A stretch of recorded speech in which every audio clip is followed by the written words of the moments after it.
Hello everyone. So let's pick up from last week and now let's begin our journey from transition from CRC to CRA.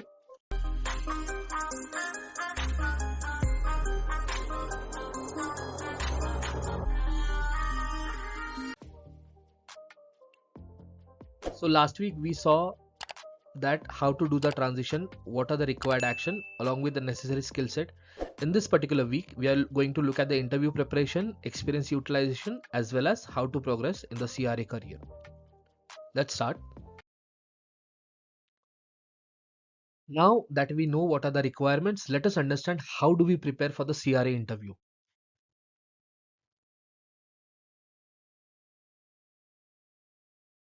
So in CRA interview preparation, there are major topic areas from which the question usually comes. Let us see what are those topics and how we can tackle them.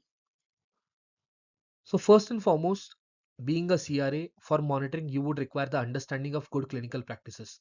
So ICH GCP is one of the fundamental areas where you would need to focus and you would need to be very thorough with it.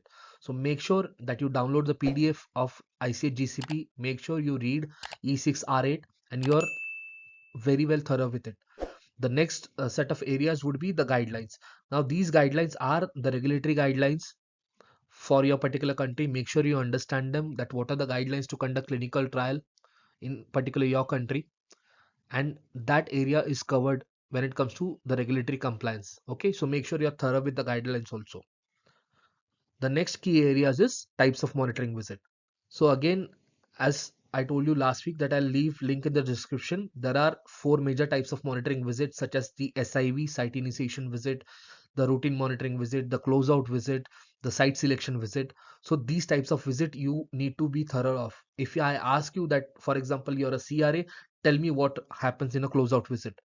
So you need to know what are the major activities and how you can conduct that particular visit. Next thing is you need to understand the monitoring requirements. So if you're a CRA, what are the monitoring requirements? How do you conduct the monitoring visit? So this is another major area where you need to prepare your CRA interview questions. Next thing is you would get a lot of questions on adverse event, serious adverse event, and safety related. You need to understand the distinction between adverse event and serious adverse event.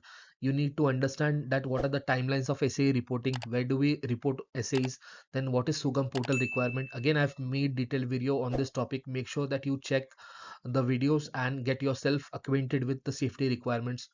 Next thing would be the stakeholder management. So which are the stakeholders involved in clinical trial, how to manage them, how CDM plays a role in clinical research, what is the role of pharmacovigilance. So knowledge about the stakeholders and the functioning is one of the areas where the question comes from. Last but not the least, the CRA working. Okay, so they would give you situational awareness report. They would give you directly monitoring reports. You need to review those reports. You need to understand what are the discrepancy, what is the lacunae, how you can implement it. Okay, even the problem detection, problem solving skills need to be developed. Along with that, you need to have a good problem solving skills, because remember that you're not a CRC anymore. So you need to develop that problem solving skills also.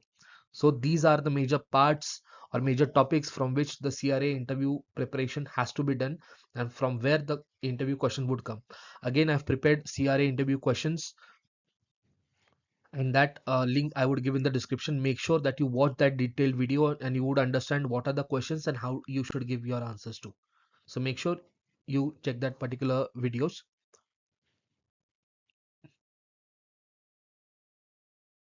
Now moving forward, you're a CRC, and that experience of a CRC is literally has its weight in gold. Okay, so that experience would differentiate you from an average CRC to average CRA to the best CRA. So make sure that you utilize your experience very well.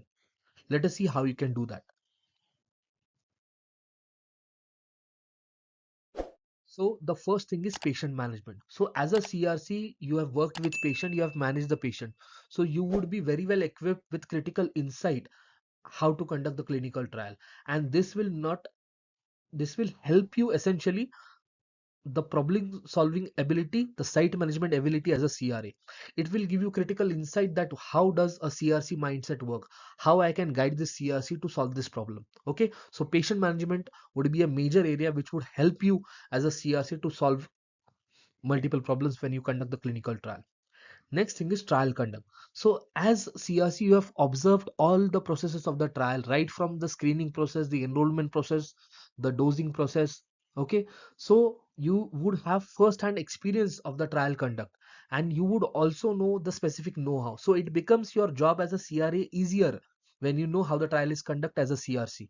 Okay, and this will essentially help you during your interviews also. So your trial conduct experience literally has its weight in gold. Make sure you use it to your advantage. Next things are trial systems. So we know we use a lot of systems in clinical trials. So if you are a CRC, you have exposure to IWRS, EDCs, data entry systems, ECOA portals, safety portals, SA reporting platform, and other system from a lot of sponsors. So as a CRA, you do not need training. You are trained, and you would understand how we can manage this particular portals, how we can guide to the CRC, and how you can solve the problems. So you would be a very well equipped CRA. Okay, so make sure the trial systems would also be used to your advantage when managing the site as a CRA. Last but not the least, trial documentation. As you know, documentation is one of the key part of clinical trial conduct. So as a CRC, you are responsible to document the primary source. You know how the source is written. Therefore, you understand whenever you go as a CRA and you conduct SDV, SDR, whenever you review the source, you would understand where the CRC missed a step, what are the lacunae, how we can solve this problem. Okay, until and unless you have not conducted documentation, you have not written the documentation, you wouldn't understand what are the mistakes in the documentation.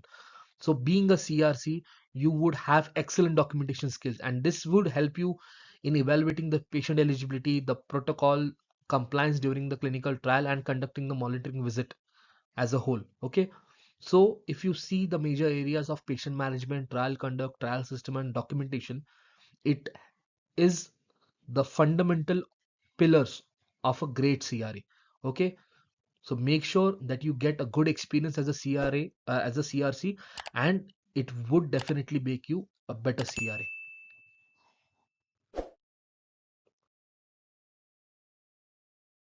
Now, once your foot is into the door, once you are a CRA, then staying there is also important. Okay, now you got into the door, you are a CRA. Now let us understand how you can move your CRA career. So first and foremost, you must understand that CRA is a whole new role. Okay, do not have CRC mindset. CRA role has stark difference from CRCs.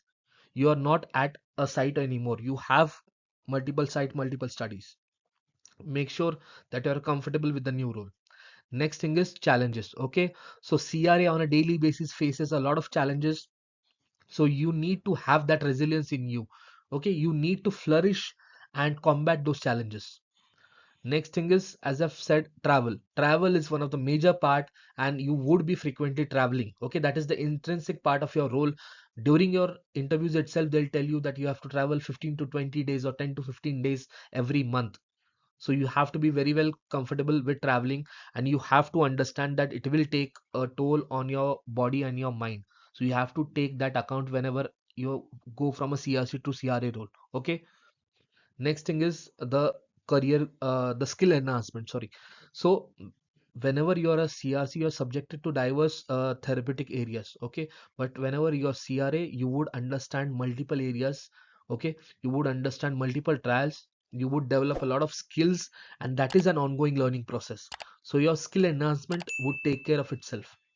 Next thing is the adaptation. Okay, so the only thing constant in CRA role is change. Your role changes every day with sponsor requirement, okay, with client requirements. So you need to have that attitude of adapting to every trial. You need to be very, very open to the change. Okay, because CRA is a very critical, demanding role, and that particular role requires you to adapt on a daily basis. So make sure you're a person who is ready for that adaptation. And finally, coming to career growth. Okay, career growth is very important, I understand. And whenever you are a CRA, you have a lot of headroom to grow yourself. Okay, you will grow tremendously here. Okay, not only from a CRA position, you can go to CRA 1, CRA 2, senior CRA. You can go to trial manager. Okay, so whenever you get your foot into door as a CRA, if you're a good CRA, okay, if the CRA journey is done right, then it leaves you with tremendous opportunity of growth. It does not stagnate you like CRC position. Okay, so make sure that you do the fundamentals right, you get into CRA role, and whenever you are ready to accept the challenges, to deal with the travel, to deal with the adaptation and enhance your skill, you would definitely have an excellent CRA career. So thank you for watching this video till the end. Make sure that you like, share and subscribe to our channel because it brings us motivation to bring you such amazing videos. So thank you for watching this video.